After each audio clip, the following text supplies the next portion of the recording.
warahmatullahi wabarakatuh.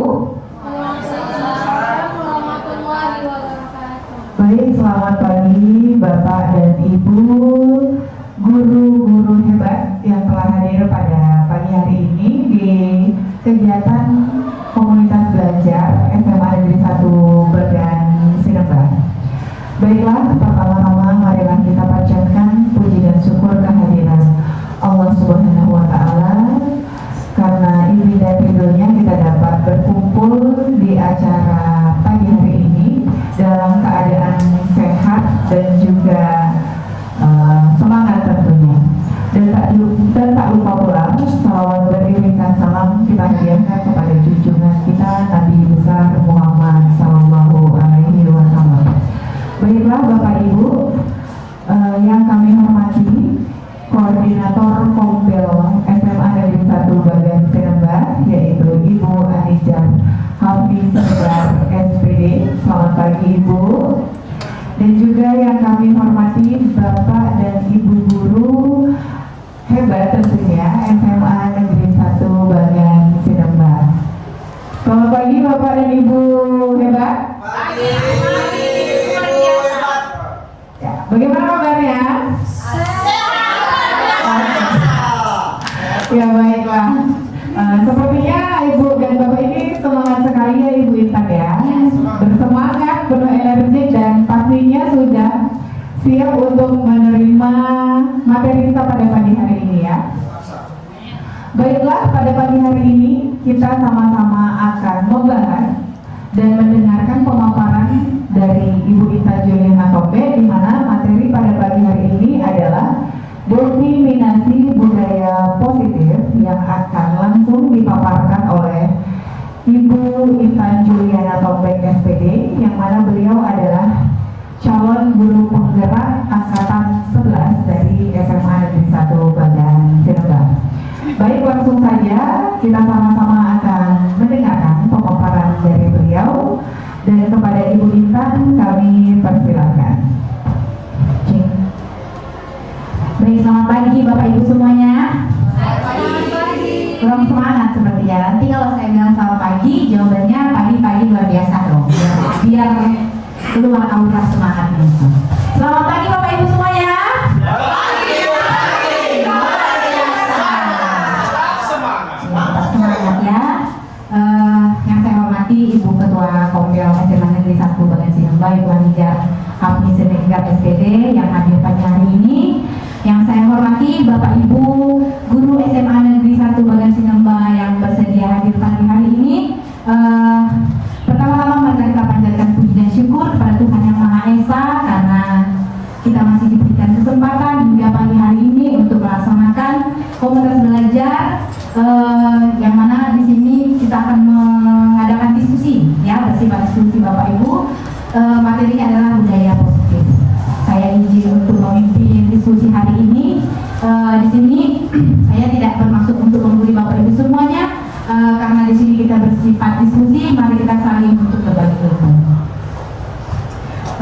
Hari ini kita akan bahas tentang budaya positif, ya, budaya positif yang mungkin akan kita terapkan di sekolah kita tercinta ini, yaitu SMA Negeri 1 Bagan Sinebah.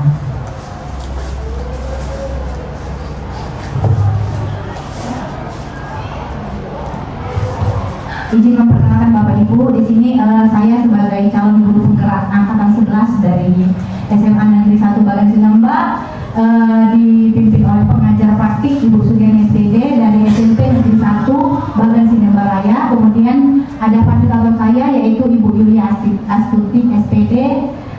Beliau ini yang akan yang membimbing saya selama saya mengikuti pendidikan guru penggerak. Adapun tujuan kegiatan hari ini Bapak Ibu yaitu mensosialisasikan budaya positif kepada rekan sejawat, kemudian menumbuhkan budaya positif di lingkungan sekolah dengan menyusun keyakinan kelas. Baik, sebelum kita mulai saya akan mengajukan beberapa pertanyaan kepada Bapak Ibu semuanya. Apakah Bapak Ibu setuju bila yang pertama pemberian hukuman dapat mendisiplinkan siswa? Apakah Bapak Ibu semua setuju? Apabila pemberian hukuman itu dapat mendisiplinkan siswa. Bagaimana Bapak Ibu? Setuju. Jadi pemberian hukuman dapat mendisiplinkan siswa. Baiklah. Kemudian yang kedua, apakah Bapak Ibu setuju jika pemberian hadiah dapat meningkatkan prestasi siswa? Setuju. Baik, kita simpan jawabannya. Oke, yang ketiga, apakah Bapak Ibu setuju bila guru harus memberikan solusi untuk setiap siswa yang bermasalah? Setuju. Kemudian apakah Bapak Ibu setuju bila guru berperan sebagai teman bagi siswa? Orang ragu, ibu-ibunya kayak mana ini?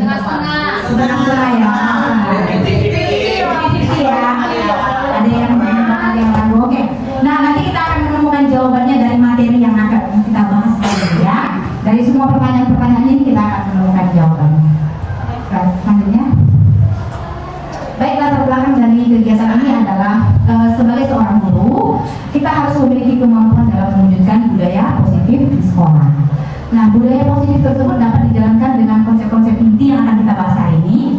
Yang pertama itu disiplin positif, kemudian motivasi perilaku manusia, kemudian posisi kontrol guru, kemudian keyakinan sekolah atau keyakinan kelas, kemudian segitiga studi.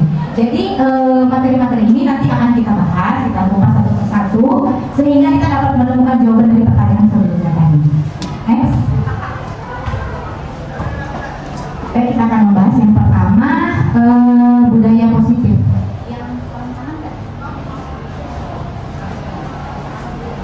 Ini pertama ya. Oke. Kita akan bertanya dulu sebelum melanjutkan materi ya Bapak Ibu. Judulnya cobalah buka. Bapak Ibu berpasangan, ya dengan teman samping ya, wajar bisa dengan istrinya. Oke, berpasangan ya.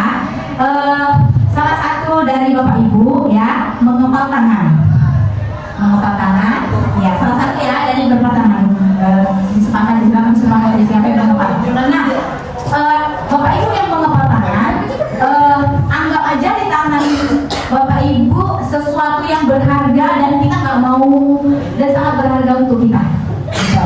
Anggap yang di tangan Bapak Ibu yang Ibu kepal, Bapak kepal ini sangat berharga. Teman di samping Bapak Ibu silahkan memaksa boleh, membujuk boleh, merayu boleh. Apakah teman kita itu mau membuka tangan Anda atau memberikan apa yang di dalam kepala tangan kita itu? Silakan Bapak Ibu, silakan. Ya, boleh merayu, membujuk, mengintimidasi, memaksa boleh. Silakan. Lihat ini, sesuatu yang berharga. Teman kita merayu, memaksa, membujuk.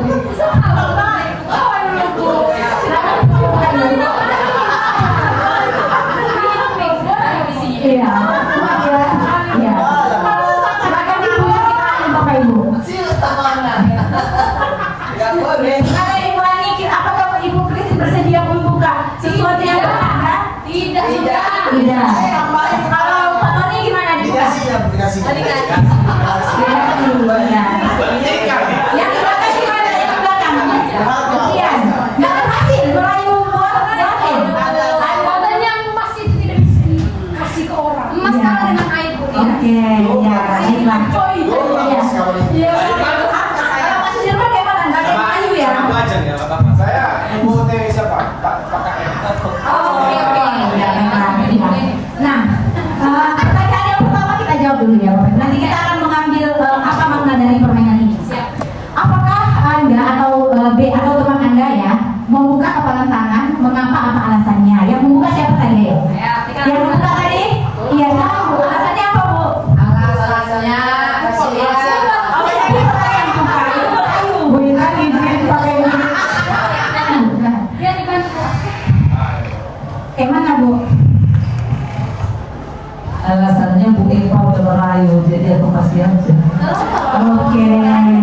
Nah, yang membuka alasannya karena sudah terayu terbujuk rayu oleh Ibu Eva. Kemudian yang kedua, apakah Anda menutup kepala tangan ayah tadi tetap mempertahankan ya? Apa alasannya tetap mempertahankan? Silakan. Karena ini di dalamnya ada berhias limited edition, satu-satunya di dunia. Ya tak bisa lagi dibagi-bagi, satu-satunya di dunia. Sangat berharga ya, jadi dipertahankan. Iya, sangat berharga tadi.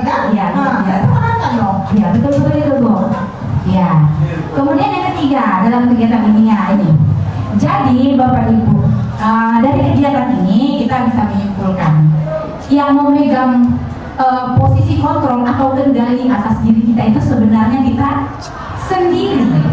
Kalau kita mengizinkan teman kita mengambil sesuatu yang berharga tangan kita, seperti Bu Fa tadi kan, beliau mengizinkan Bu Eva untuk mengambil yang di dalam kepala tangan tadi, ya kan? Sementara Ibu Christine tidak mengizinkan apapun yang terjadi, tangan tidak akan dibuka. Nah, dari kegiatan ini kesimpulannya yang memegang kendali atau menentukan kontrol di dalam diri kita itu adalah diri kita sendiri. Meskipun dipaksa, diintimidasi ataupun dirayu, dibujuk rayu, itu tidak akan mengubah diri kita. Tergantung kita mau atau enggak, begitu ya. Itu kesimpulan dari pertanyaan tadi. Sekalian itu briefingnya Bapak Ibu. Oke, selanjutnya next. Nah ini dia. Nah ini akan berhubungan sama budaya positif, posisi kontrol kita sebagai seorang guru nanti. Oke, budaya positif.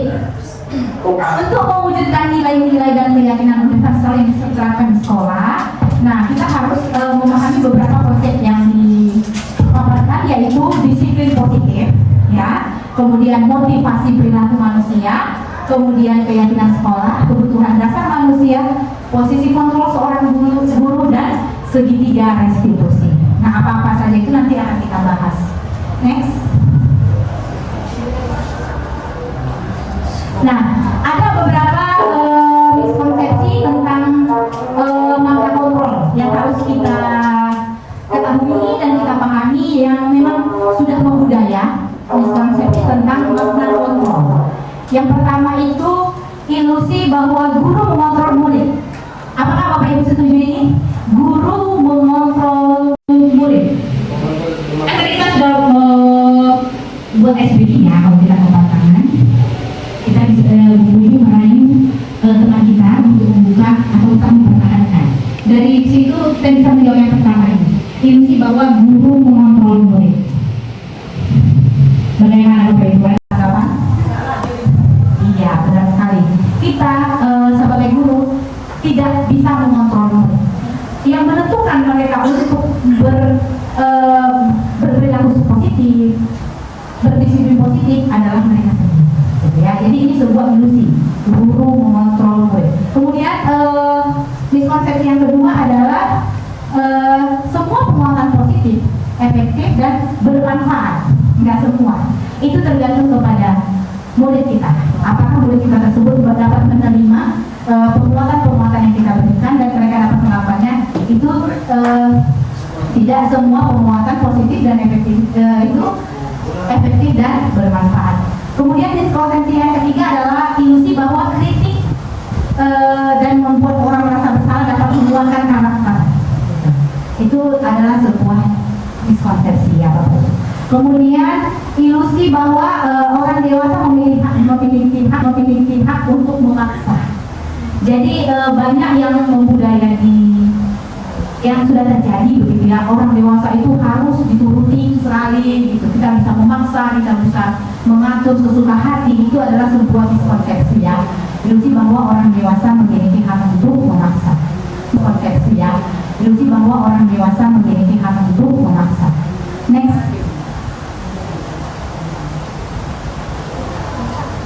Oke, kita akan membahas tentang stimulus respon. Nah, bagaimana seseorang bisa merubah paradigma stimulus respon kepada pendekatan teori kontrol. Jadi sebenarnya sebagai seorang guru kita hanya bisa menggunakan teori kontrol, tidak bisa kita memaksakan atau kita mengatur perbedaan antara teori kontrol dan stimulus respon. Jadi stimulus respon itu yang pertama semua orang melihat hal yang sama. Sementara menurut teori kontrol setiap orang memiliki gambaran yang berbeda. Kemudian menurut stimulus respon kita mencoba mengubah orang agar berpandangan sama dengan kita. Ya, jadi menurut stimulus respon kita mencoba mengubah orang agar berpandangan sama dengan kita. Kita sebenarnya tidak bisa mengubah anak itu harus sama dengan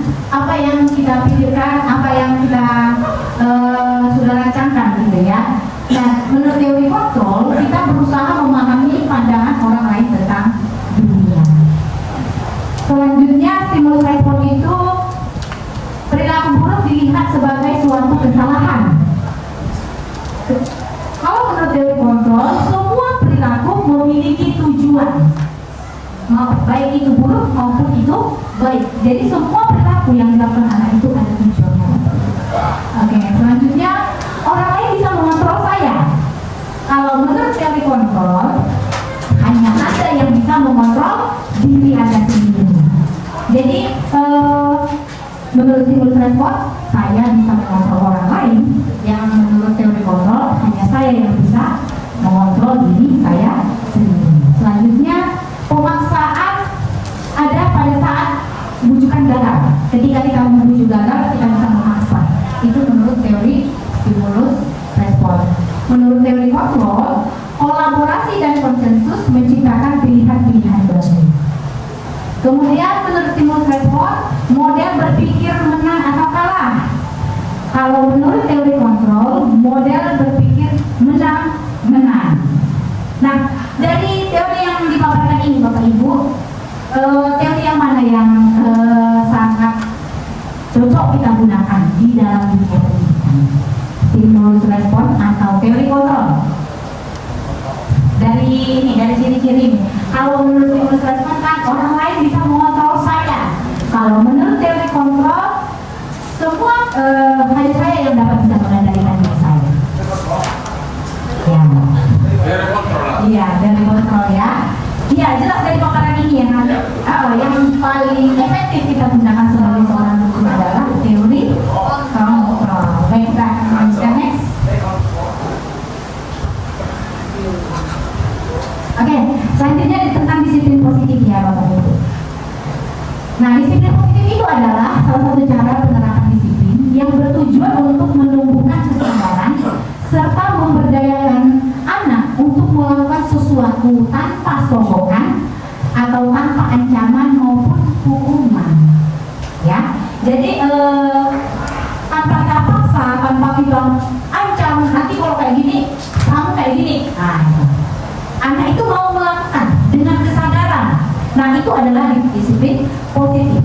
Dia datang tepat waktu, dia nggak karena dia tidak mau ketinggalan pelajaran. Nah, itu termasuk salah satu disiplin positif.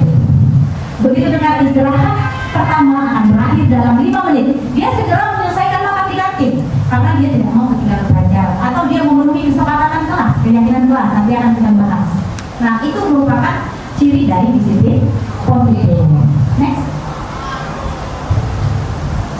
Nah, disiplin positif itu akan mengarah kepada nilai-nilai kebajikan secara universal Bapak Ibu. Nah, nilai-nilai kebajikan ini dasarnya adalah profil pelajar Pancasila sesuai dengan cita-cita kurikulum Merdeka, yaitu mewujudkan siswa yang memiliki karakter profil pelajar Pancasila. Apa dia profil pelajar Pancasila? Berkejuang dan kaya. Iya, beriman dan bertakwa kepada Tuhan Yang Maha Esa. Itu salah satu nilai-nilai dari kebajikan universal. Selanjutnya adalah mandiri, bernalar kritis, bergotong-royong, kreatif, dan berkebinekaan global. Jadi disiplin positif ini dasarnya adalah nilai-nilai kebajikan universal. Nah, nilai-nilai ini dasarnya adalah profil pelajar Pancasila. Oke, next. Oke, kita lanjutkan ya tentang motivasi perilaku manusia. Jadi apakah kita melakukan sesuatu untuk mendapatkan senyuman dari teman kita, atau kita melakukan sesuatu supaya orang senang dengan kita? Nah, itu namanya adalah motivasi perilaku ya. Nah, ada beberapa motivasi perilaku manusia. Yang pertama adalah menghindari ketidaknyamanan atau hukuman. Jadi ada orang melakukan sesuatu, misalnya pakai helm. Nah, ada untuk menghindari polisi atau menghindari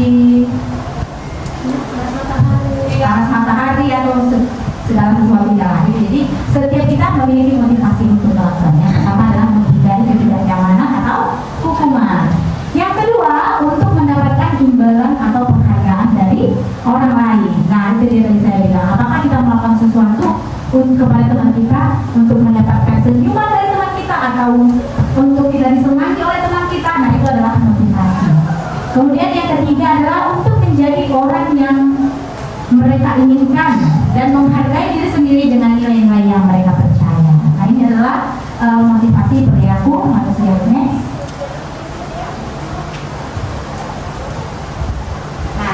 Nah, selanjutnya kita akan membahas tentang hukuman, apa itu hukuman, konsekuensi dan restitusi. Bisa dibesarkan Bu?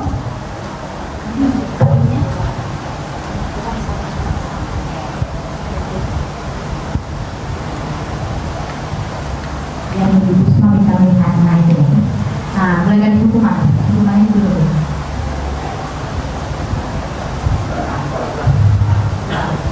Ya, sabar ya Bapak Ibu. Oke, lagi. Ya. Oke. Ke atas Bu. Nah, kita akan membedakan hukuman, konsekuensi, dan restitusi. Namun hukuman ini adalah identitas bakal. Hukuman yang pertama itu sesuatu yang menyakitkan dan harus terjadi. Itu adalah hukuman. Kemudian kalau konsekuensi itu sesuatu harus terjadi tapi tidak ada menyakitkannya. Sementara restitusi adalah pilihan. Itu dia ya. Restitusi merupakan pilihan. Kemudian yang kedua, hukuman itu adalah tidak nyaman untuk murid atau untuk anak dalam jangka waktu yang panjang. Sementara konsekuensi tidak nyaman untuk murid, anak dalam jangka waktu yang pendek. Kemudian restitusi itu menguatkan untuk murid dalam jangka waktu yang panjang. Ini bedanya. Selanjutnya hukuman itu dengan melakukan hukuman korban mendapatkan keadilan. Dengan melakukan konsekuensi korban bisa diabaikan. Dengan melakukan restitusi korban bisa mendapatkan ganti. Agak ada perbedaan ya Bapak. Kemudian hukuman itu perilaku pasif atau agresifnya semakin meningkat. Kalau dia mendapatkan hukuman, dia akan semakin pasif atau semakin agresif. Kemudian dengan mendapatkan konsekuensi, penguatan hanya bertahan dalam jangka waktu pendek. Dia akan mentaati keyakinan sekolah tapi dalam jangka waktu yang pendek. Setelah melakukan restitusi, kita akan mendapatkan pemecahan dari sebuah masalah. Itu dia bedanya. Hukuman, konsekuensi, restitusi. Selanjutnya, ciri yang selanjutnya, sistem tidak akan berjalan bila murid tidak takut. Ya, hukuman itu ya. Jadi ada murid yang sudah dihukum, tapi dia jadi tidak takut, terus tidak berjalan. Ya. Kemudian konsekuensi memerlukan monitoring dan supervisi terus-menerus dari guru. Selanjutnya restitusi itu murid belajar bertanggung jawab untuk perilakunya. Nah, kalau kita melakukan restitusi, murid belajar untuk bertanggung jawab untuk apapun yang dia lakukan. Selanjutnya berlaku hanya pada sebuah institusi aja, tidak berlanjut pada kehidupan nyata. Ya. Nah, contoh sangat kecil Bapak Ibu. Ya. Kalau ada siswa kita yang suka rambut panjang, kita hukum dia kan, kita hukum dia, kita potong rambutnya. Nah, ketika dia tamat sekolah nanti, kan dia suka rambut panjang, dia akan membuat rambutnya panjang. Jadi itu hanya berlaku ketika dia di sini aja, ya. Sementara kalau konsekuensi gimana Bu? Membantu penerapan peraturan dalam masyarakat. Nah itu dia. Kemudian kalau restitusi fokus pada pemecahan masalah dalam jangka waktu yang panjang. Nah jika kita menegur murid dengan restitusi tentang rambut panjang, untuk kedepannya nanti dia akan lebih komitmen lagi. Oh ternyata rambut rapi itu sangat baik gitu, untuk siswa yang laki-laki. Selanjutnya peraturan adalah titik-titik, kamu harus begini, kamu harus begitu. Nah itu dia. Kalau konsekuensi, apa peraturannya? Nah, apa peraturannya jika kamu terlambat? Mampukah kamu melakukannya? Nah itu dia kalau konsekuensi. Sementara kalau restitusi, apa yang kamu yakini? Apa yang bisa kamu lakukan untuk memperbaiki masalah ini? Jadi kalau restitusi kita menggali solusi dari anak itu sendiri.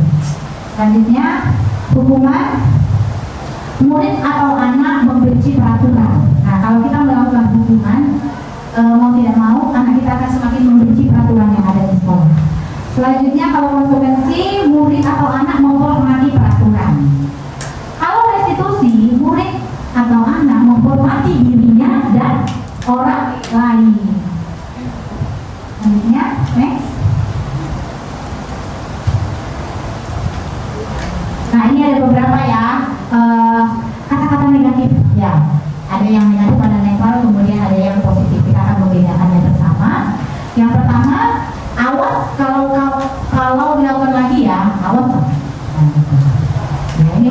ya yang kita dengar ya di simbol opening. Kemudian kata-kata netral. Lakukan apa yang saya katakan. Nah, itu. Kemudian yang positif, apakah hal ini yang sesungguhnya ingin kamu lakukan? Itu kita bisa pertanyakan kepada murid kita. Kemudian mulai paksaan, stimulus respon dan teori kontrol. Yang mulai paksaan itu adalah mendorong untuk menyalahkan diri. Nah, kalau kita paksa gitu. Nah, terpaksa dengan syarat kepaksaan itu akan menyalahkan dirinya sendiri. Kalau kita menggunakan teori stimulus respon, mendorong mereka untuk patuh. Ya, mereka kan bisa patuh. Gitu. Tapi tidak mendorong disiplin positif. Kemudian mulai paksaan ini adalah konsep diri bisa jadi buruk. Stimulus respon adalah konsep diri jadi baik. Kemudian teori kontrol, konsep diri lebih kuat. Baik Bapak Ibu dari semua pemaparan ini, ya, hukuman, konsekuensi atau restitusi Bapak Ibu? Restitusi. Ya, gimana Ibu semuanya? Ya, restitusi. Tapi saya mau bertanya nih. Belum buka pertanyaan.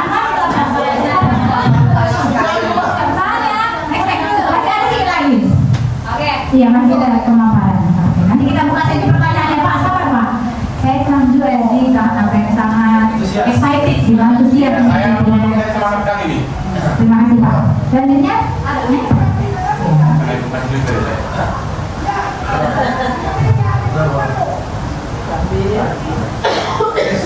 Oke, ini dulu kita bahas sebelumnya ya. Nah, kita akan bahas soal ini konsekuensi atau hukuman Bapak Ibu. Yang pertama, mencatat 100 kali di dalam buku dengan kalimat saya tidak akan terlambat lagi. Hukuman. Apa konsekuensi atau hukuman ini? Hukuman.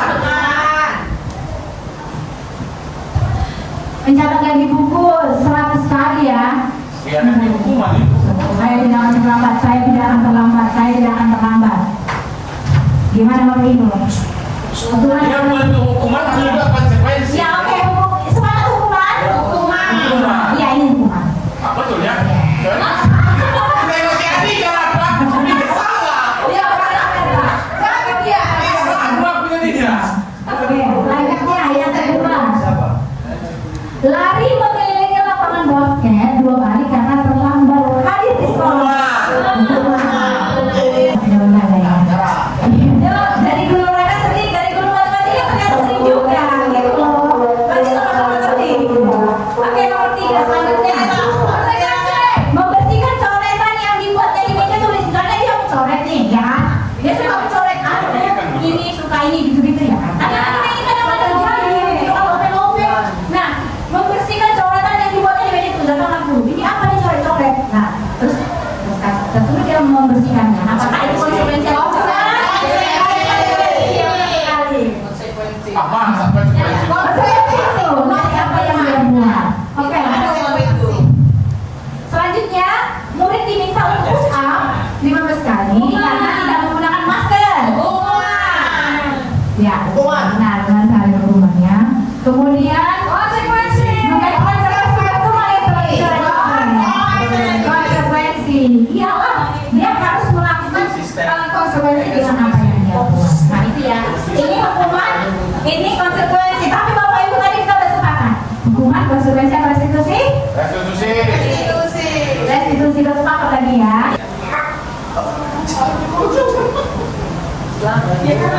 Oke.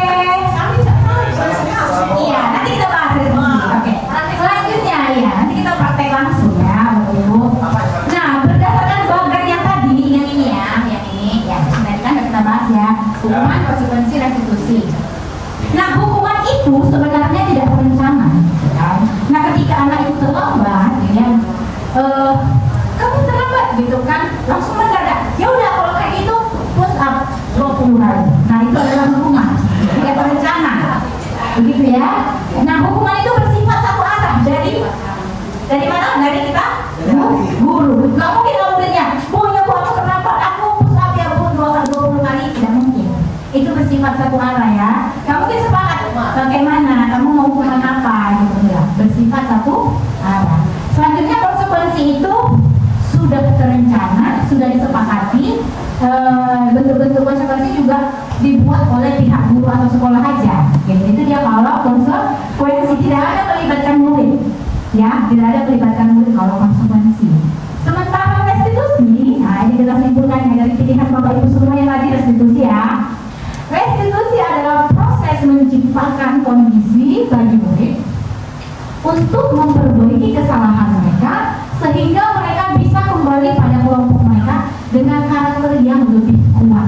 Nah, itu bagaimana prosesnya? Jadi murid bisa memperbaiki kesalahannya sendiri. Dia sadar, kita timbulkan kesadaran di dalam diri dia, dan dia akan mencari solusi dengan kesalahan yang dia buat. Next. Nah, restitusi ini salah satunya adalah membuat keyakinan kelas atau keyakinan sekolah. Ya. Nah, mengapa keyakinan kelas? Kenapa bukan peraturan kelas? Ya. Nah, yang pertama, mengapa kita memiliki peraturan tentang penggunaan helm pada saat mengendarai? Nah, ini dia tadi. Ini untuk menstimulus ya Bapak Ibu. Kenapa kita memilih memakai helm saat berkendara? Takut ditilang. Untuk keamanan, ya, keselamatan, gitu ya. Nah, iya. Nah, berarti kita yakin kalau kita pakai helm kita nggak kena panas. Nah, itu sebuah keyakinan. Kita yakin kalau kita pakai helm selamat, gitu kan. Kalau ada sesuatu terjadi, kita selamat untuk keselamatan. Nah, itu adalah sebuah keyakinan. Jadi itu namanya keyakinan. Gitu. Yang kedua, mengapa kita memiliki peraturan tentang penggunaan masker dan mencuci tangan setiap saat? Untuk kita pakai masker di tangan untuk menjaga kesehatan dan kebersihan. Nah, itu adalah sebuah keyakinan. Kalau kita lagi cuci tangan, lagi menggunakan masker, kita yakin bahwa kita bersih dari bakteri. Nah, itu adalah sebuah keyakinan, bukan peraturan. Next. Nah, ini dia perbedaannya keyakinan dan peraturan kelas. Keyakinan kelas dibuat berdasarkan kesepakatan antara guru dan siswa bersifat universal. Itu dia ya. Keyakinan kelas ada guru, ada siswa, sama-sama menyepakati. Ya. Kemudian peraturan kelas biasanya dibuat oleh guru dan bersifat satu arah. Hanya guru saja, gitu ya. Nah, bersifat satu arah. Jadi murid atau siswa hanya boleh mentaati, tidak boleh memberikan idenya. Gitu. Next.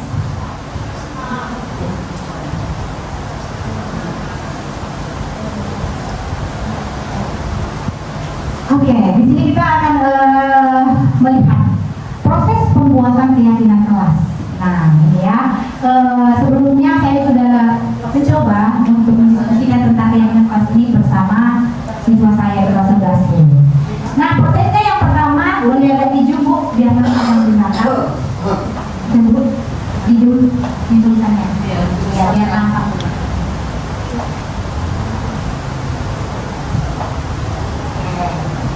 Oke, yang pertama mempersilahkan warga sekolah atau murid-murid di kelas untuk bercurah pendapat tentang peraturan yang perlu disepakati. Nah, yang pertama kita boleh melibatkan semua murid dulu, kita mengadakan diskusi, ya. Nah, nanti kita akan memberikan kepada siswa kita, murid kita kesempatan untuk kelas yang mereka impikan, kelas yang mereka dambakan, kelas yang aman, yang nyaman, yang saling menghargai, ya. Jadi kita boleh mempersilahkan semua murid, silakan ditulis nama, begitu ya. Seluruh warga kelas, murid-murid untuk bercurah pendapat tentang peraturan yang perlu disepakati di kelas. Ya.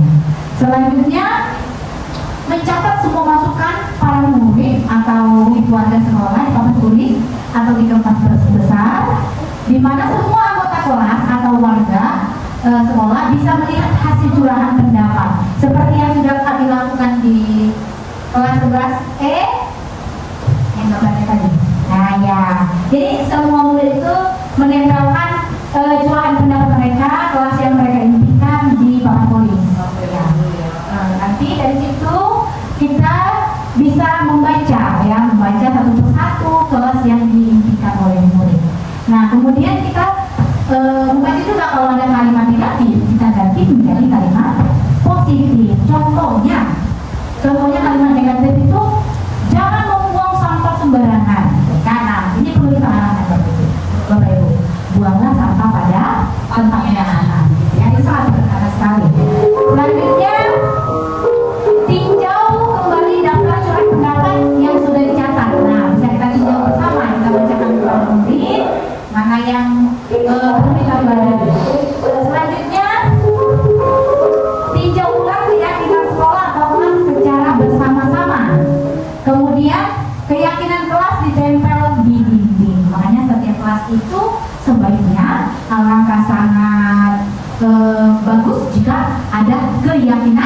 kelas. Jadi setiap warga kelas setiap hari membaca keyakinan kelas tertentu.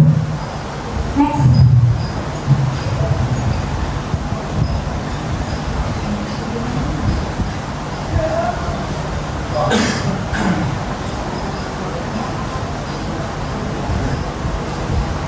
Oke, selanjutnya kita akan bahas 5 posisi kontrol seorang guru.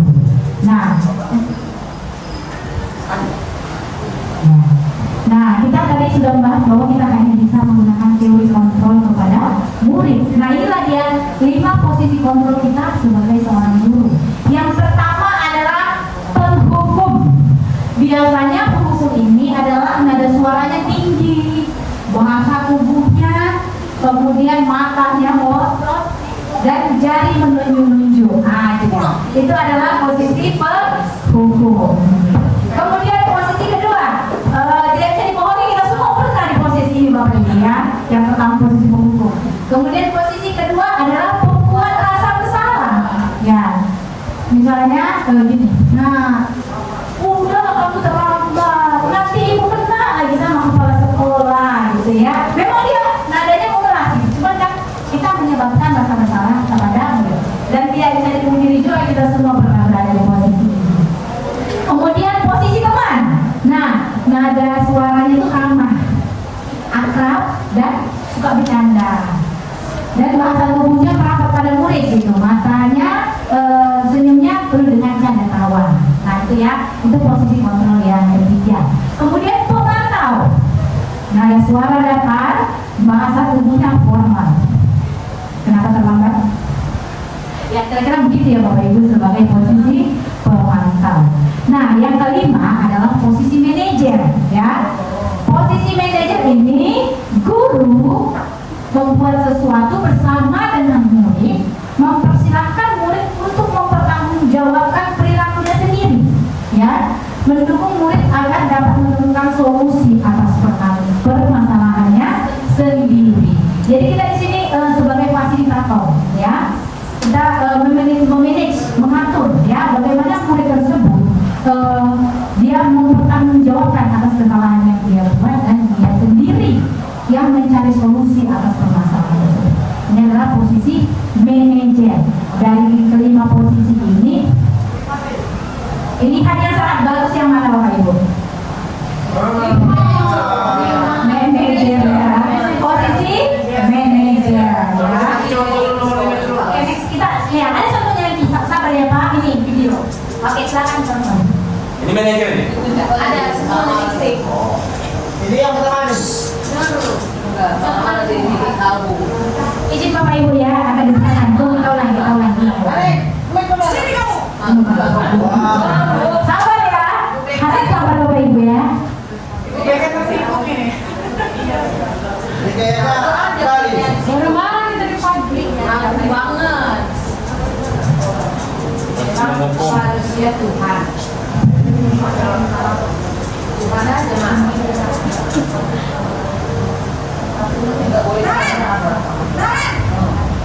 Sini kamu. Sini kamu. Selalu terlambat. Kamu deh. Pasti terlambat. Pasti terlambat. Apa? Ada dua yang diputar itu. Bentar ya Bapak Ibu, putaran teknis.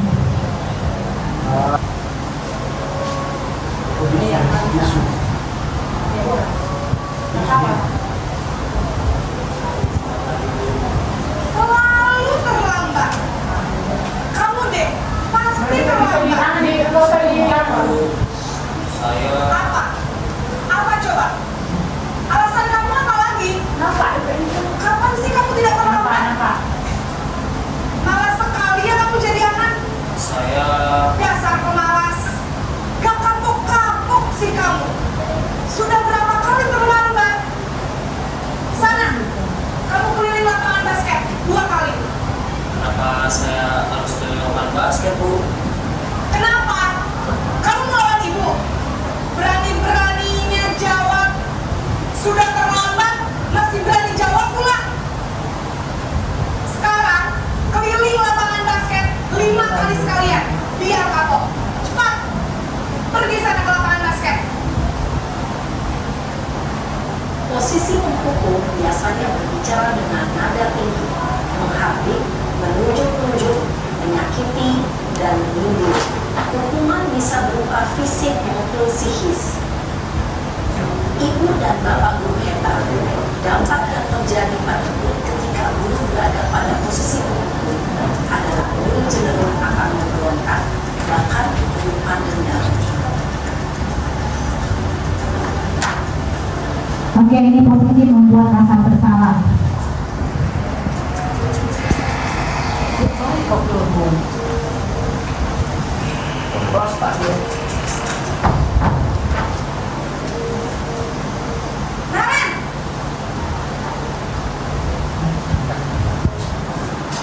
Selamat pagi, Bu. Naren, kamu kenapa terlambat lagi, Nak? Ya Tuhan, Naren, kamu senang ya bikin ibu susah ya? Kalau kamu terlambat lagi, nanti ibu yang ditegur bapak kepala sekolah, Nak. Disangka ibu tidak bisa membina kamu. Duh, gimana ini? Maaf, Bu. Duh, Gusti Naren, kamu suka ya kalau ibu tegur bapak kepala sekolah? Terus, sekarang ibu harus tulis apa yang di buku absen? Ini kamu sudah sering terlambat loh. Ibu harus apa coba? Maaf, Bu. Maaf sekali. Ya sudah, lain kali jangan bikin ibu susah lagi ya, Nak ya. Ibu tidak akan kuat lagi kalau kamu begini terus. Bisa jantungan kalau ibu tegur bapak kepala sekolah. Sana cepat kelas. Maaf ya, Bu. Maaf sekali. Posisi pembuat rasa bersalah berbicara dengan nada tenang, cenderung lembut, namun kata-kata yang diutarakan membuat murid merasa menjadi orang yang gagal, memandang buruk dirinya sendiri, merasa tidak berharga, dan tidak sanggup membahagiakan orang lain. Ketika guru mengambil posisi pembuat rasa bersalah, murid akan menganggap dirinya yang bersalah dan ia akan menyimpan emosi negatif tersebut di dalam dirinya. Ini mau tinggal. Oke, posisi depan.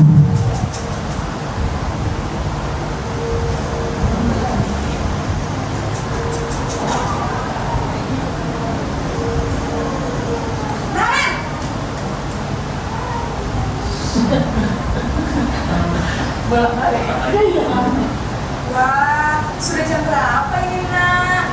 Terlambat lagi ya saya. Iya, Bu. Habis. Bu, saya mau bangunkan saya, Bu. Kamu malah menyalahkan ibu kamu. Kamu bukannya anak yang larinya paling kencang. Kok terlambat sih? Iya, Bu. Saya memang terlambat bangun tadi. Jadi, biarpun saya lari kencang, tetap gak kekejar, Bu. Ya sudah sana. Nanti lain kali larinya lebih kencang lagi ya. Biar gak terlambat lagi. Bikin senang ibu demi ibu. Bisa kan? Bisa, Bu. Ya sudah sana masuk kelas. Dan beresin urusan absen kamu. Kamu ini ada-ada saja. Dalam posisi teman, guru berbicara dengan nada suara ramah, akrab, cenderung bersenda gurau untuk menjaga suasana tetap santai. Murid akan merasa senang, aman, dan akrab dengan guru. Identitas yang tercipta adalah identitas sukses atau berhasil. Namun, perlu diingat, karena ini masih dorongan eksternal, maka ada faktor ketergantungan dari murid kepada orang tertentu. Di sini, guru absennya, sehingga di lain waktu, murid bisa berperilaku baik, namun hanya kepada orang-orang tertentu saja. Posisi pemantau atau monitor.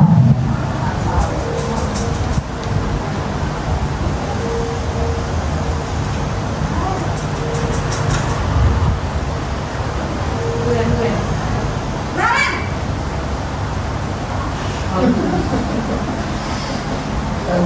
Tadi, Bu. Naren, apa peraturan sekolah kita tentang jam berapa kita harus masuk sekolah, Nak? Kita terus di sekolah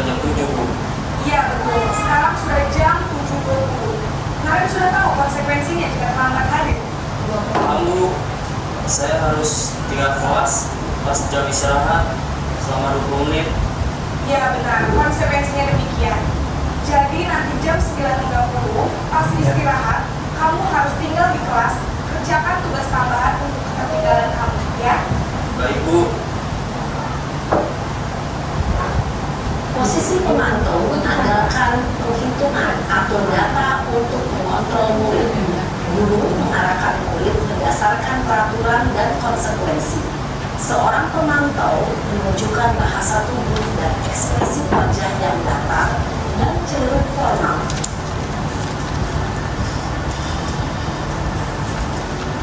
Ya, posisi manajer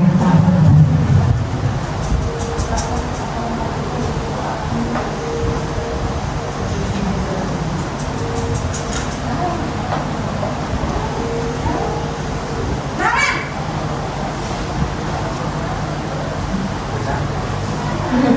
Tadi Bu. Selamat pagi, Naren. Maaf Bu, saya terlambat.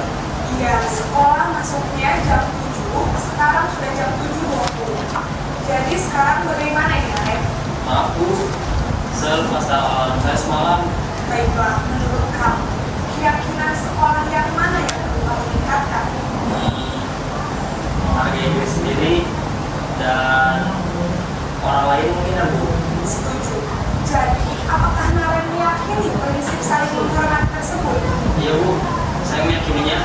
Apakah Naren bersedia memperbaiki masalah keterlambatan ini? Bersedia Bu. Bagaimana kamu akan memperbaiki masalah keterlambatan ini? Saya akan coba untuk tidak lupa menyetel alarm saya Bu. Baik, kalau Naren memperbaiki alarm di rumah, ada orang yang kira-kira bisa bantu mengingatkan tidak? Ada Bu, kata saya, Kak Emma. Ada lagi selain Kak Emma? Selain Kak Emma, ada ibu saya. Baik, jadi yang mengingatkan Naren adalah Kak Emma dan ibu kamu ya? Kira-kira akan mulai start alarm kapan, Naren? Setelah pulang sekolah, akan segera saya lakukan. Baik, jadi Naren akan setel alarm untuk bangun besok pagi dan akan diingatkan. Posisi manajer adalah posisi kontrol yang disarankan untuk membimbing murid memiliki sikap disiplin yang positif, yaitu murid yang mandiri, bertanggung jawab, dan dapat memecahkan masalah. Tujuan dari posisi ini adalah agar murid dapat berefleksi atas tindakannya. Guru akan terus memberikan pertanyaan-pertanyaan bermakna, sehingga membuat murid dapat belajar dari kesalahannya dan mencari sebuah solusi untuk menyelesaikannya. Oke, baiklah Bapak Ibu dari Bapak Guru hebat, setelah mengamati next aja. dengan kelima. Jadi itu ya, ada tadi posisi penghubung, pembuat rasa bersalah, teman, pemantau dan manajer. Sama-sama kita lihat dari contohnya Bapak Ibu. Nah, posisi manajer itu adalah posisi yang sangat dianjurkan, ya, sangat dianjurkan kepada kita sebagai seorang pendidik untuk diterapkan, yaitu menciptakan disiplin positif di sekolah kita yang tercipta ini. Nah, selanjutnya kita akan membahas mengenai 5 kebutuhan dasar manusia. Jadi setiap kita, ya, kita memiliki kebutuhan dasar. Yang pertama yaitu kebutuhan untuk bertahan hidup. Nah, ini contoh-contohnya adalah kebutuhan pokok seperti ya sandang, pangan, papan. Nah, ini ya kebutuhan untuk bertahan hidup. Ya. Jika kebutuhan ini tidak terpenuhi, maka mendorong seseorang untuk melakukan sesuatu lagi untuk memenuhinya. Nah, itu ya. Kemudian kebutuhan yang kedua adalah kasih sayang dan rasa diterima. Ya, tidak bisa dipungkiri. Bukan hanya murid saja, kita pun sebagai guru, kita juga akan membutuhkan kasih sayang dan rasa diterima, baik itu di rumah, di sekolah, atau dimanapun kita berada, kita membutuhkan kasih sayang dan rasa diterima.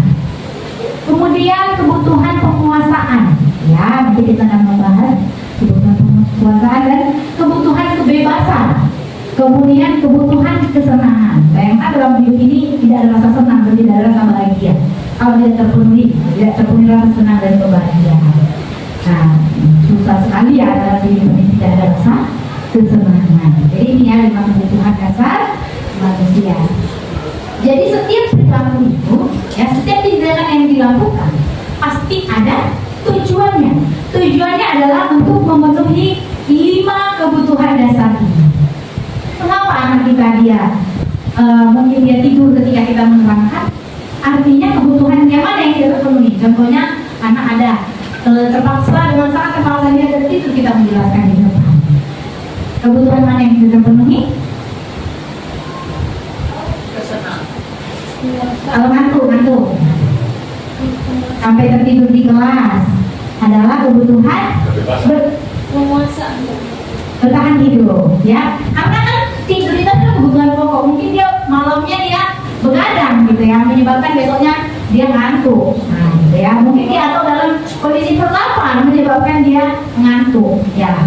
Ya, jadi kalau ngantuk di kelas itu kebutuhan pokoknya tidak terpenuhi, ya.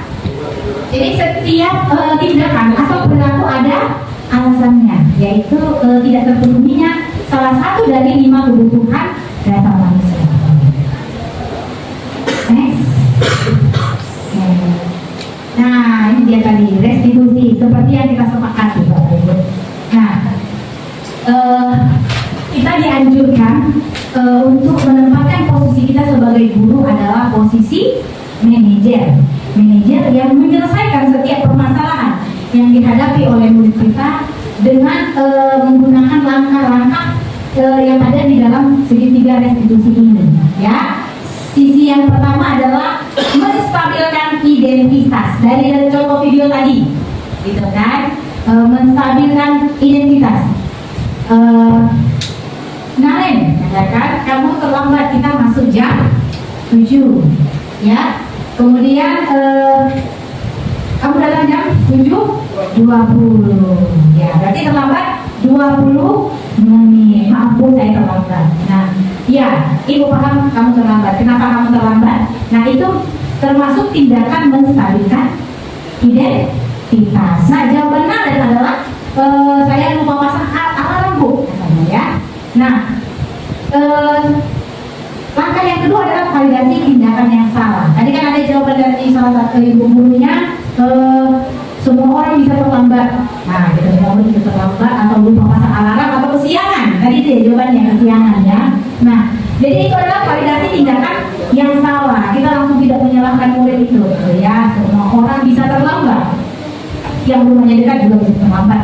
Ya, itu adalah validasi tindakan yang salah. Tapi bukan kita membenarkan, ya Bapak Ibu. Jadi validasi tindakan yang salah ini bukan berarti kita membenarkan perilaku, tapi memang itu salah, gitu ya. Kemudian menanyakan keyakinan dari contoh ibu guru tadi, dia menanyakan bagaimana keyakinan sekolah kita, gitu ya. Di sekolah kita kalau terlambat, gitu ya. Terus menanyakan bagaimana Naren kedepannya supaya tidak terlambat lagi, gitu. Saya akan pasang alarm Bu. Nah, siapa di rumah yang dapat mengingatkan kamu untuk tidak terlambat lagi, ya. Ada Bu, kakak saya bagaimana. Ini termasuk menanyakan keyakinan, ya. Jadi si Naren mencoba untuk menemukan sendiri solusi untuk permasalahan yang sedang dia hadapi, ya. Nah, ini adalah langkah-langkah segitiga restitusi yang dapat kita lakukan agar kita dapat menempatkan diri sebagai posisi manajer, sebagai seorang pendiri, ya. Next, ada lagi Bu? Ya. Salah satu perubahan yang diinginkan sesuai dengan, ya, siklus penggerak ini saya bacakan, ya Bapak Ibu, yang saya dapatkan dalam pendidikan adalah terbentuknya sekolah yang nyaman, aman, dan berpihak pada murid sesuai dengan filosofi yang disampaikan oleh Bapak Hajar Dewantara, dan sesuai dengan cita-cita dari Tumbuh Merdeka, yaitu menciptakan murid yang memiliki profil Pancasila. Oke, next. Oke. Dapat disimpulkan dari diskusi hari ini adalah posisi yang sangat dianjurkan sebagai seorang guru adalah kita menempatkan posisi sebagai dan melakukan langkah-langkah studi dan diskusi untuk menyelesaikan permasalahan yang dihadapi oleh seorang guru. Mungkin itu pemaparan ya, selain yang sudah saya sediakan. Selanjutnya saya serahkan kepada moderator, mungkin ada beberapa teman-teman yang ingin bertanya. Silakan Bu moderator. Memang itu tadi pemaparan yang luar biasa dari Ibu Intan. Ya, mungkin sudah ada pertanyaan-pertanyaan ini yang sudah tersimpan dari Bapak dan Ibu. Dua penanya. Nanti tidak menutup kemungkinan juga ada ibu bapak yang mau menjawab juga boleh ya. Oke. Jadi bersifat diskusi gitu. Oke. Baik, ya silakan Bapak yang izin. Jadi kita tanya dulu kita. Ya berapa deh? Silakan silakan. Oke, bismillah. Mohon izin perkenalan dulu ya Bapak. Ya, nama saya Hairul Muslim Babe. Saya mengampun pada bicara. Saya tadi telah menerima apa yang Ibu Intan jelaskan mengenai dampak positif ya. Iya, disiplin positif. Jadi saya ada dua pertanyaan ini. Mengenai kasus tadi ada yang hukuman ya sampai yang berat. Yang ingin saya tanyakan yang pertama adalah tentang manajer.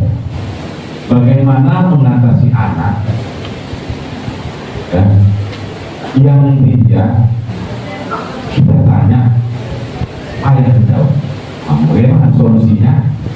Penyelesaian manajer kita. Misalnya dia terlambat, kita tanya kenapa kau terlambat?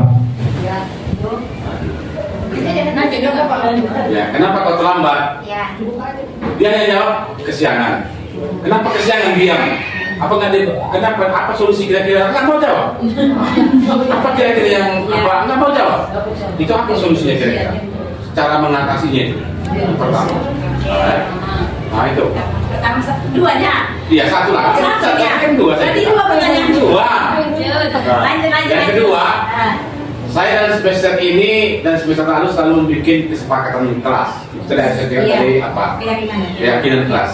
Kesepakatan saya adalah yang pertama, ketika saya dulu masuk di kelas, apabila anak Anda terlambat, dia nggak usah masuk lagi. Ya. Maka saya itu selalu melambatkan masuk sekitar 5 menit. Ketika saya datang cepat masuk, saya pasti akan di luar itu merokok sebentar. Kalau masih ada saya tengok masih apa, saya tunggu mereka gitu. Saya takut mereka kena hukuman saya. Gitu. Kemudian setelah itu ada yang berapa yang terlambat. Maka kesepakatan kami adalah ketika saya masuk, dia nggak usah masuk lagi sampai satu semester ini. Ya, kalau dia masuk saya yang keluar. Nah, ya, itu kesepakatan kami. Kira-kira itu saya lihat dari penjelasan dan itu adalah konsekuensi. Bagaimana mengubah ke manajer? Itu pertanyaan yang kedua. Oke, terima kasih. Oke. Terima kasih.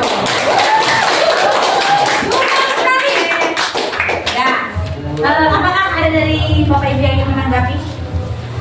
Ya Pak tahu ya kan? Yang pernyataan pertama atau pernyataan kedua boleh dari Ibu Bapak nanti kami. Oh, nanti ditambahin ya. Oke, dari saya dulu ya. Ini pendidikan orang dewasa ya Bapak Ibu ya. Jadi nggak ada yang benar, nggak ada yang salah gitu. Jadi kita diskusikan bersama mencari suatu win-win solution namanya, solusi terbaik gitu ya. Oke, tadi yang pertama bagaimana menghadapi anak yang tidak bisa menjawab pertanyaan kita, gitu kan? Secara sosial, secara penerimaan murid gitu ya. Kita menerima murid yang semuanya nggak ada yang disabilitas ya. Yes. Umumnya mereka bisa berbicara, gitu ya. Pasti kalau kita bertanya, ya kan? Nah, nggak mungkin dia nanya, ya Bu. Itu secara otomatis, secara alam gitu kan. Secara alam ini, kasusnya selama ini ketika masuk ke BK, saya sebagai wali kelas. Iya. Kenapa kamu begitu? Apa begini? Nggak mau jawab. Bisa berubah kira-kira kamu nggak mau jawab. Jadi gimana nyari solusi manajerialnya ini kan gitu. Kalau dia bisa berbicara tadi kita memang Iya sih. Tapi yang gitu saya umumnya yang kita jumpai, kita temukan di lapangan kan, ketika kita mengajak murid berbicara, ketika kita mengajak murid berdiskusi, ya kan, alasan dia terlambat, karena yang umumnya kita belum mendengar murid kenapa dia terlambat, sudah langsung kita langsung takut ya, kenapa kamu terlambat, tapi dia langsung takut mau menjawab pun dia nggak berani gitu kan. Makanya tadi di posisi manajer, nada bicaranya ya kan, tadi kan dia nada bicaranya tidak terlalu memaksa gitu. Kenapa kamu terlambat? Kenapa kamu terlambat, Naren? Di sekolah kita masuk jam 7. Ini sudah jam 7.20. Jadi itu akan secara alam semesta ya, menurut saya ya, Ibu ya. Ini kan orang dewasa gitu kan. Mau tidak mau dia akan menjawab itu. Ketika kita mau mendengar alasan apa yang menyebabkan dia melakukan itu. Mau tidak mau anak akan menjawab. Gitu ya. Apa alasan kamu melakukan itu? Gitu kan, karena dia pasti akan mengeluarkan unek di dalam dirinya. Mungkin seperti itu Bapak Khairul. Yang kedua, tadi kan Bapak bilang kita sudah memiliki kesepakatan kelas. Kalau saya di luar masuk, yang lain nggak boleh masuk gitu ya.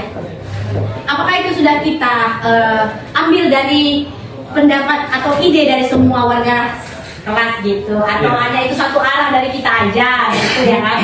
Karena kan menyusun keyakinan kelas itu kita harus mengambil dulu ide-ide dari setiap warga kelas gitu, kelas yang mereka impikan, kelas yang mereka dambakan, yang nyaman kan. Apakah kesepakatan itu kalau saya terlambat kalian nggak boleh masuk, apakah itu dari murid semua gitu? Saya mau bertanya kepada Bapak, atau dari kita, dari Bapak sendiri yang memang sebenarnya dari saya. Sepakat kemana kira-kira? Sepakat, oke? Siap. Iya. Jadi keyakinan kelas itu tadi yang pertama kita harus mengambil dulu dari semua warga kelas, gitu ya. Dari semua warga kelas, dan itu memang harus kita terima apapun ide yang mereka sampaikan, dan itu kita akan mengubah dari kalimat negatif menjadi kalimat positif. Nah, kan bisa kita ubah menjadi masuk kelas tepat waktu. Nah, itu keyakinan kelas. Nah, kita ubah menjadi masuk kelas tepat waktu. Kalau saya di luar masuk, kalian terlambat, kalian tidak boleh masuk, itu menjadi penghukum ya. Ya, itu kan tadi kan menurut saya konsekuensi. Iya. Bagaimana membuat ke arah menyadari ya?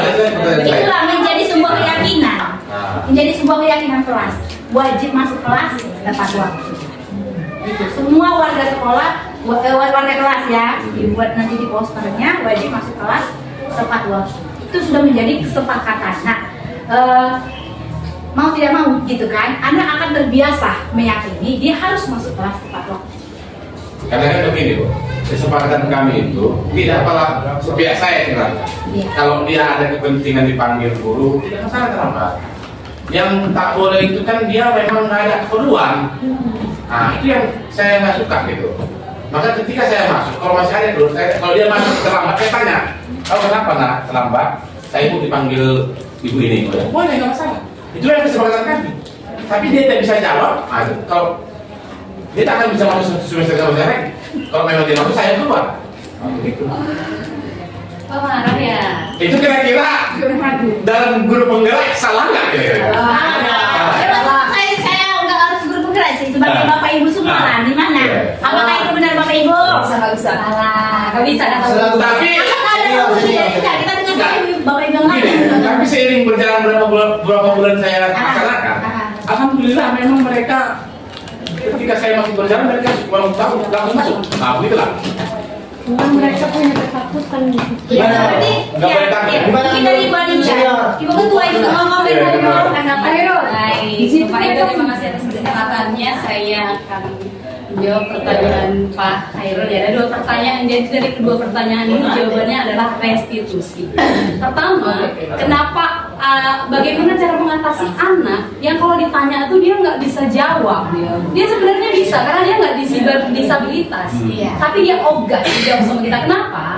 Ya karena alasan-alasan di belakangnya, dia nggak suka KKN, dia takutnya marah Bu Aja dan lain-lain ya kan, sehingga dia tidak mau bercerita. Kita ajak lah, kita berikan pendekatan interpersonal, kita ajak dekat dulu. tapi bukan dalam tanda kutip posisi sebagai teman ya. Kalau sebagai teman, kamu terlambat ya sayang ya, anak juga bisa jadi bijak-bijak kita, bukan seperti itu. Tapi kita bangun dulu kedekatan. Setelah dekat, kalaupun misalkan kayak di BK itu pun saya pernah juga lihat Pak KM, anak ini nggak mau sama sekali bicara waktu ditangani. Nah dia pun malu, ada banyak orang yang menyaksikan, gitu kan. Dan untuk menangani kasus juga sama. Kalau anak kita bilang terlambat aja kerja mau, anak bilang melawan justru. Karena kita nggak boleh menghakimi anak di depan orang. Kita juga nggak suka kalau kita salah ditegur di depan seseorang. Nah setelah kita lakukan pendekatan interpersonal, kita masuk ke restitusi. Restitusi bagaimana? Menanyanya, bagaimana, oh ya kamu terlambat, kenapa terlambat? Kita kembali lagi ke restitusi itu sendiri. Tadi kan ada hukuman, konsekuensi, dan restitusi. Kenapa kamu terlambat? Semua perilaku pasti ada tujuannya. Kenapa dia terlambat? Kalau kita buat sudah yang namanya tadi Bapak, itu masih peraturan, bukan keyakinan kelas. Itu masih peraturan yang satu arah. Walaupun Bapak bilang, ya sepakat. Orang takut kalau nggak sepakat, nanti Bapak poin pula lagi dulu, gitu, ya kan? Jadinya ya tetap aja terlambat.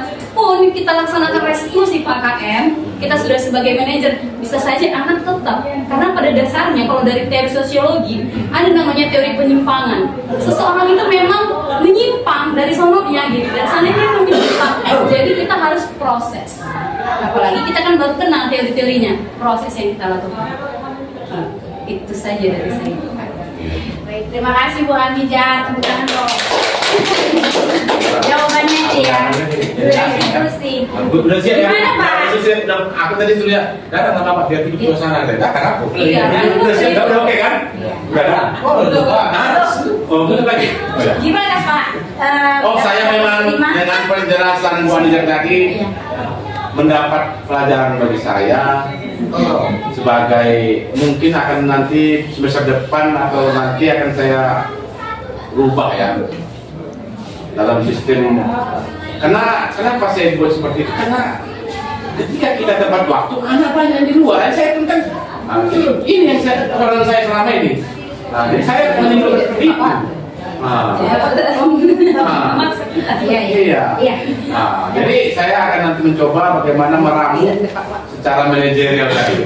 Walaupun ada penyimpangan, ya itulah memang kontrak alam manusia tadi katanya. Kita belajar.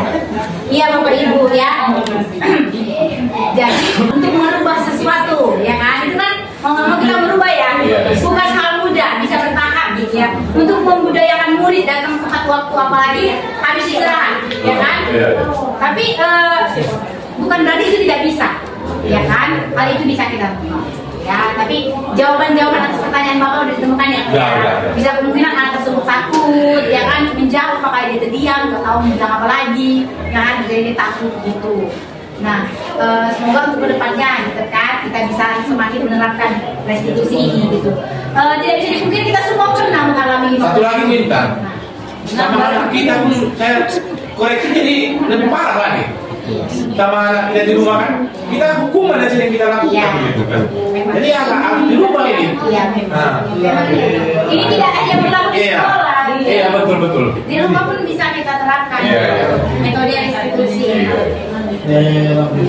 Selanjutnya Kontrol diri dengan Pak KM.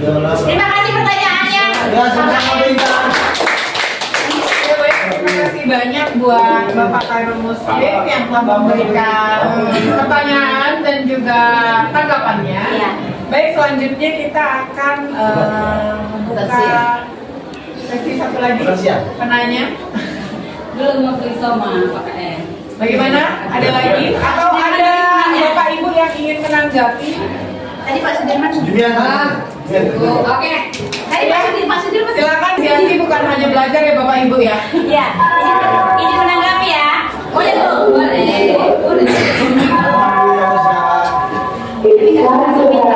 Maaf ya Bu. Oke. Tapi memang yang sangat dianjurkan kan gitu kan tadi bahasanya, yang sangat dianjurkan adalah kita melakukan restitusi seperti yang sudah saya belajar untuk praktekkan ya. Masih belajar ya Bapak Ibu, belum masih belajar praktekkan di setiap mata pelajaran saya. Misalnya saya ngajar PKWU ya di kelas 12 A, B, C, D, E. Saya di awal semester wajib membuat kesepakatan atau keyakinan. Nah, itu keyakinan wajib ada untuk khusus mata pelajaran PKWU. Gitu. Jadi keyakinan kelas di setiap mata pelajaran yang saya masuki gitu, saya buat keyakinan saya masuk tepat waktu, saya juga keluar tepat waktu, gitu kan? Kecuali ada halangan dan wajib ada kabar, wajib mengabari. Nah itu sudah menjadi keyakinan kami bersama gitu, dari yang saya alami gitu. Memang kita dianjurkan untuk melakukan restitusi ini. Guru mapet ya, bukan gurunya bukan hanya wali kelas saja, kita memang dianjurkan gitu ya. Konsekuensi dan hukuman itu kembali ke pada kita. Selanjutnya Pak mungkin Pak Dirman ya. Terakhir ya, sebelum disebutkan ya. Oke, setelah ini selamat siang Bu Intan dan Mame. Kemudian Bapak Ibu beserta apa? Ingin apa Bu? Diskriminasi. Jadi saya Sudirman, saya mengajar tentang Pancasila. Jadi sebenarnya yang ingin saya tanyakan ini tidak begitu apa Bu, hanya tapi penting ya. Jadi saya perlu menekan dari Ibu sebenarnya. Jadi begini, jadi Ibu tadi kan menyampaikan bahwa untuk 5 posisi kontrol seorang guru itu kan tadi Ibu menunjukkan bahwa kita menganjurkan untuk memilih manajer, posisi manajer untuk seorang guru. Jadi saya di kelima posisi kontrol ini, memang kalau saya pribadi, semuanya saya lakukan, ya, tergantung siapa tadi. Jadi kalau di sekolah kita itu sinarnya banyak, ya sinarnya banyak, kemungkinan kita tetap terus berada di posisi kelima tadi sebagai manajer. Tapi terkadang yang kita hadapi ini bukan sinaren, tapi sinaro. bukan mama kita ya, bukan mama kita. Ya sinari dia. Jadi ini yang kita hadapi ini itu luar biasa. Saya Bu memang lama apa saya dulu ya di sana. Saya pernah nunggu anak loh, betul. Pernah nunggu anak saya. Dikatakan ini, anak itu memaki guru depan saya dan mengirim foto yang gak pantas kepada guru. Maka saya ngomong, jadi saya tunggu sekali. Dan sebenarnya saya nggak sempat diviralkan. Jadi habis itu saya juga pernah posisi teman, sebagai teman. Nah, tetapi sialnya ini ketika kita posisi sebagai teman, anak-anak itu malah manggil saya nggak apa-apa lagi, Bu. Ketua. Iya. Nah, iya betul, jadi ketua. Habis itu sudah saya sampaikan. Jadi kalau di sekolah kita sebagai saya sebagai guru, tapi ketika di luar kita sebagai teman. Tapi teman ada batasannya. Iya. Nah, jadi saya jadi wali kelas juga, anak saya bandel-bandel, tapi saya dikasih alhamdulillah bagus semua. Nah, kemudian pemantau juga, ya pemantau juga. Jadi semua 5 kontrol ini itu saya praktekkan.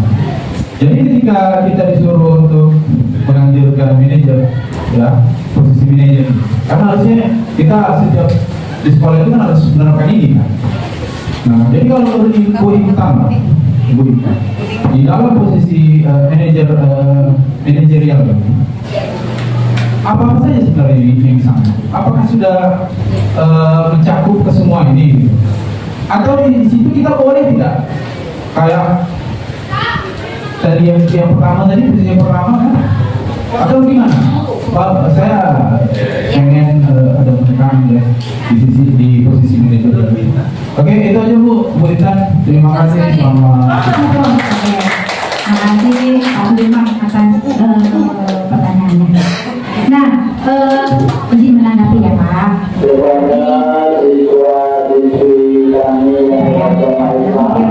Ayo kita sholat zuhur berjamaah di masjid, fisabilillah, masjid kita bersama. Mari kita tunaikan ibadah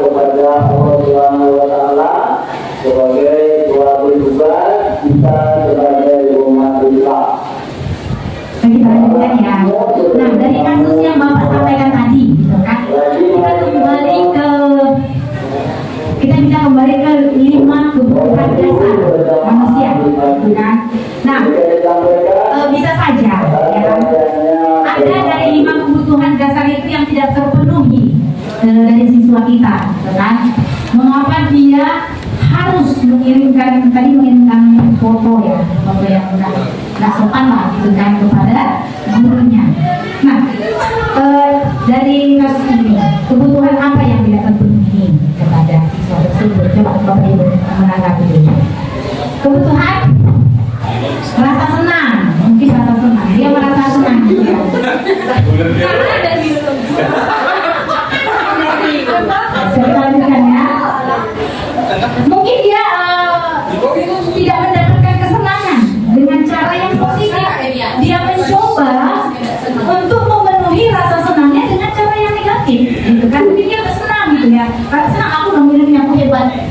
Itu ya. Nah, sebenarnya kita mengetahui kebutuhan yang tidak terpenuhi itu, gitu kan? Sebagai seorang pendidik kita bisa untuk mencoba dengan menyampaikan cara yang baik untuk memenuhi rasa senang. Mungkin kamu tak bisa bermain tapi dengan cara lain, dengan melakukan hobi atau dengan melakukan hal-hal yang dia senangi tapi positif. Dia bisa memenuhi rasa senangnya. Gitu. Mungkin solusinya agar kita dapat melakukan restitusi ini, kita mencoba untuk mendeteksi dari 5 kebutuhan dasar itu yang mana yang tidak terpenuhi. Dan dia sendiri yang akan menentukan nanti bagaimana cara dia supaya rasa senangnya terpenuhi tapi dengan catatan yang positif. Nah, jadi makanya disebut positif. Rasa senang atau rasa bebas yang dia tidak dapatkan, bagaimana dia untuk memenuhi kebutuhan kebebasan itu tapi dengan cara yang positif, gitu ya. Mungkin begitu Pak, kalau dari saya, penekanan saya ya, cara kita untuk melaksanakan restitusi, gitu ya. Kita deteksi dulu kebutuhan apa yang tidak terpenuhi dari 5 kebutuhan dasar tadi, dan kita juga mencoba untuk menggali dari anak itu sendiri apa cara dia untuk memenuhi kebutuhan itu. Nah, itu mungkin yang bisa saya tanggapi ya Pak. Apakah merasa yakin bahwa restitusi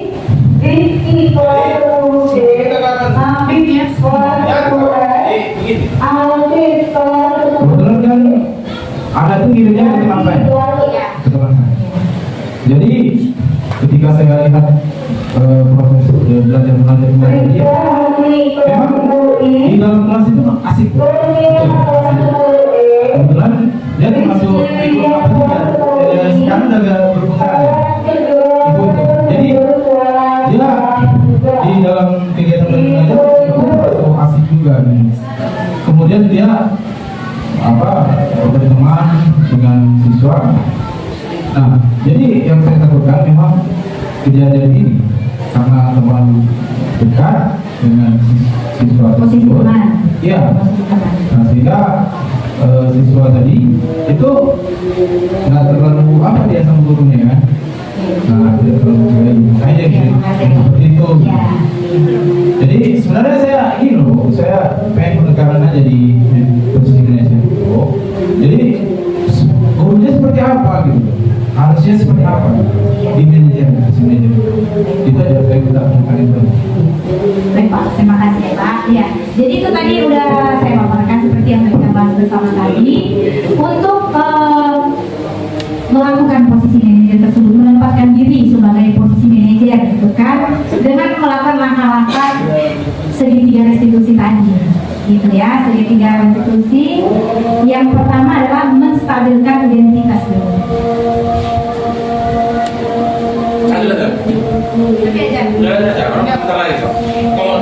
Iya, melangkah 3 langkah itulah segitiga restitusi tadi Pak. Yang pertama tadi menstabilkan identitas, ya.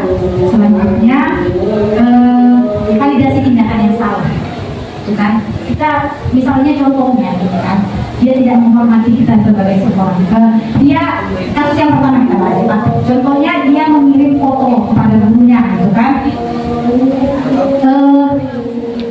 Kita dengarkan dari dia, kenapa dia mengirim, kan? Mungkin dia merasa ada kepuasan, gitu kan. Tadi kan sudah kita identifikasi, gitu. Karena itu langkah menstabilkan identitas. Iya, kamu memenuhi rasa senang kamu, itu menstabilkan identitas. Kemudian langsung validasi tindakan yang salah. Apakah kamu sadar itu salah? Nah, nanti dari jawaban dia sendiri gitu. Jadi restitusi itu kita gali dari anak. Iya, punya saya salah. Ya, kita sebagai seorang guru dengan melakukan restitusi kita wajib untuk menekankan semua orang boleh salah. Itu adalah validasi tindakan yang salah. Sekarang bagaimana kamu memperbaiki yang sudah terjadi? Nah itu termasuk ke dalam menanyakan keyakinan. Jadi 3 langkah ini bisa Bapak lakukan, bisa terapkan untuk menerapkan restitusi, yaitu menstabilkan identitas, validasi tindakan yang salah, dan menanyakan keyakinan. Mungkin itu kisi-kisinya Pak yang dapat saya berikan. Udah ya, kayaknya udah cukup. Oke, terima kasih banyak kepada Pak Sudirman yang sudah mengajukan pertanyaan dan sudah dijawab juga oleh Bu Intan. Bagaimana, sudah close Bu Intan? Apa ada satu pertanyaan lagi terakhir? Oke, guru-guru hebat yang telah hadir pada hari ini, ya terima kasih atas tanggapan dan juga pertanyaan-pertanyaan Bapak Ibu, dan terima kasih Bu Intan yang telah memberikan pemahaman baru buat kita. Terima kasih Bu Intan. Ya. Baik, karena waktu sudah menunjukkan jam rawan, ya sudah makan siang dan masuk waktu zuhur, maka kegiatan kita berakhir pada hari ini. Kami yang berada di depan ini mohon undur diri dan mohon maaf apabila terdapat kata-kata yang salah ataupun kurang berkenan di hati Bapak dan Ibu. Kami mohon maaf. Oke, terima kasih Bapak Ibu. Akhir kata, wabillahi taufiq wal hidayah. Assalamualaikum warahmatullahi wabarakatuh. Selamat siang.